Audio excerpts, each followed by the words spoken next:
why the safe has two alarm systems.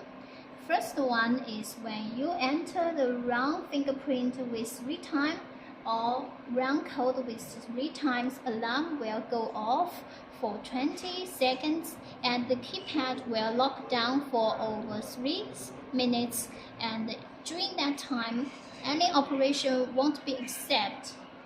And for the second alarm setting, let me show you. Press pound key to wake up the keypad, press 0 and then press pound key again. You will hear a long beep. Now let's punch the safe. You can see that the alarm will go off.